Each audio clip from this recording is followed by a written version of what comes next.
কাছে কোনো আমাদের একটা ক্যান্টনমেন্ট রয়েছে, সেই ক্যান্টনমেন্ট আমরা মনে করি জনগণ।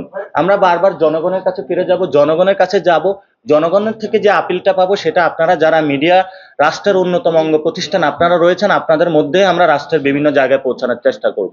আমরা এই জায়গাতে একদমই ক্লিয়ার শুরু থেকেই। সো ফলত জনগণ যে জিনিসটা বলে আমরা নিয়ে আসবো, সেটা আপনাদের কাছে উপস্থাপন করব। আপনারা সেই বিষয়টা মিডিয়ার মাধ্যমে সরকারের যারা দায়িত্বশীল তাদের কাছে পৌঁছে দিবেন। দলগুলো অংশগ্রহণ করেছে, আমরা তাদের সিনিয়র লিডারদের সাথে কিন্তু আমাদের কমিউনিকেশন হয়।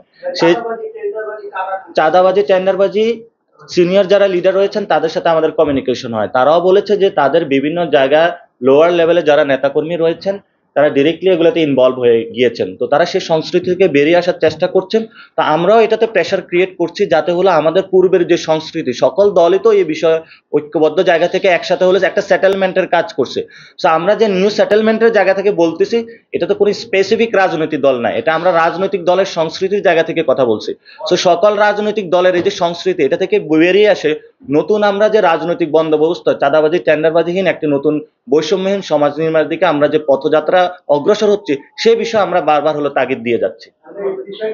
ঠিক আছে, অনেকেই শপথ নিয়েছে, বিভিন্ন যে কমিশন গুলা রয়েছে তারা কাজ করছে। আমরা বলি যে এই যে শপথ নেওয়াটা হলো, এটা কিসের ভিত্তিতে নেওয়া হলো? সংস্কার কমিশনও তো একটা রিপোর্ট দিবে যে প্রক্রিয়ার মধ্য দিয়ে কারা কারা শপথ নেবে, কোন প্রক্রিয়ার মধ্যে দিবে, সেই রিপোর্ট ব্যতীত তাহলে যারা শপথ নিয়েছে পূর্বের যে কলা কানুন বা কায়দা কানুন রয়েছে সেগুলোর ভিত্তিতে নিয়েছে। তা আমরা এটা ঘৃণাভরে প্রত্যাখ্যান করছি পূর্বের কলা কানুন এবং সেটা নিয়োগ প্রাপ্ত যারা রয়েছেন সকলকেই। আমরা বলি যে সংস্কারের একটি সুন্দর একটি রিপোর্ট আসুক, একটি কনস্ট্রাকটিভ কোনো কিছুর মধ্য দিয়ে নিয়োগ হোক, সুন্দর একটা আমরা নির্বাচন প্রত্যাশা করছি। কারণ গণ অভ্যুত্থানে যারা শহীদ হয়েছে, আহত হয়েছে, তাদের এই রক্ত দানের অন্যতম একটা প্রতিশ্রুতি ছিল একটি সুন্দর গণতান্ত্রিক বাংলাদেশ। সেই গণতান্ত্রিক বাংলাদেশের ক্ষেত্রে একটি সুন্দর কনস্ট্রাকটিভ সকল অংশীজনের মতামত নিয়ে সংস্কারের মধ্য দিয়ে হওয়া সম্ভব, আদারওয়াইজ এটা আমরা পসিবল বলে মনে করি না। বিষয়গুলা কোশ্চেন গুলা রেইজ করতেছি যে নতুন যে যারা নিয়োগপ্রাপ্ত হলেন তারা তো সংস্কার কমিশনের রিপোর্ট ছাড়াই এখানে নিয়োগ করে, তাহলে কিভাবে হলো সেটি সরকার এবং জাতির সামনে হলো উন্মোচন করুক।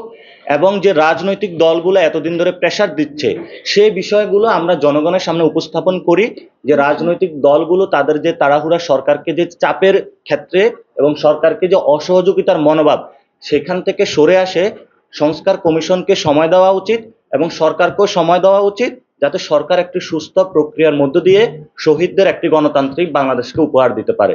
এই জন্য যারা নিয়োগপ্রাপ্ত হয়েছে আমরা তাদের প্রত্যাখ্যান করছি এবং সাথে সাথে সরকারকে সহযোগিতা যে রাজনৈতিক দলগুলো দেওয়ার ক্ষেত্রে তাদেরকে আহ্বান জানাচ্ছি এবং রাজনৈতিক দলগুলোকে ধৈর্যের পরিচয় দিয়ে হাসিনা রিজিমের যে একটি পাতানো, তিনটি পাতানো আমরা নির্বাচন দেখেছি, সেই নির্বাচন প্রক্রিয়ার মধ্য থেকে বের হয়ে বিএনপি যে গণতন্ত্রের লড়াই করেছিল সেই গণতন্ত্রের লড়াই তারা অব্যাহত রাখুক এবং তাদের সে হাসিনার যে অগণতান্ত্রিক ব্যবস্থা ছিল সেটাতে তারা ব্যাক না করুক এবং তারা বাংলাদেশের জনগণের সাথে যে ম্যান্ডেটটা দিয়েছিল গণ অভ্যুত্থানে সেই ম্যান্ডেট তারা বজায় রাখুক। এর ব্যত্যয় ঘটলে জনগণ যে কোনো পলিটিক্যাল পার্টির বিরুদ্ধে আবার দাঁড়াতে বাধ্য হবে। আমাদের কাছেও চিঠি এসেছিল সার্চ কমিটির জন্য, কিন্তু আমরা তো মনে করি যে নিয়োগ এটা সংস্কার কমিশনের একটি প্রক্রিয়ার মধ্য দিয়ে আসলে নিয়োগটা হওয়া উচিত, তাহলে তো সেখানে আমাদের নাম প্রস্তাব করার কোনো প্রশ্নই আসে না। আমাদের কাছে কিন্তু আমাদের একটা মিনিট, আমরা মনে করছি এটা দীর্ঘ একটা বিলম্বিত সংস্কার কমিশনের যে রিপোর্টটা রয়েছে সেই রিপোর্টের মধ্য দিয়ে তারা এটা যাবে, কিন্তু আমরা সেখানে দেখতে পেয়েছি যখন আমাদের কাছেও তারা নাম চেয়েছে, আমরা মনে করছি একটা বিলম্বিত প্রক্রিয়ার মধ্যে ডিসেম্বরের পরে তারা এই বিষয়গুলো শপথ বা নামগুলা ঘোষণা সেগুলো কমপ্লিট করবে। কিন্তু যখন দেখলাম যে সরকার এই বিষয়ে তাড়াহুড়া করছে এবং রাজনৈতিক দলগুলো এই বিষয়ে তাড়াহুড়া করছে, সেই জায়গা থেকে আজকে তারা যখন শপথ নিয়েছে একটা বিধিবদ্ধ জায়গায় তারা চলে যাচ্ছে, সেই জায়গা থেকে আজকে আমরা সংবাদ সম্মেলনটা করতে বাধ্য হয়েছি। সো এটা হয়তো এখন পুনর্গঠনের বিষয় এবং এটা আজকের কোনো বিষয় না যে আমাদের সময় ক্ষেপণ বা কোনো কিছুর প্রয়োজন। এটা গণ অভ্যুত্থানের মধ্য দিয়ে তারুণ্যের একটি শক্তি নতুনভাবে জানান দিয়েছিল যে উই আর প্রিপেয়ার টু, মানে আমরা বাংলাদেশ পুনর্গঠনের জন্য প্রস্তুত এবং তারা বাংলাদেশ পুনর্গঠন করবে। তো সেই জায়গা থেকে যে পুনর্গঠনের যে প্রক্রিয়াটা, সেই প্রক্রিয়াটা আমরা আগের কোনো প্রক্রিয়ার মধ্য দিয়ে যেতে চাই না।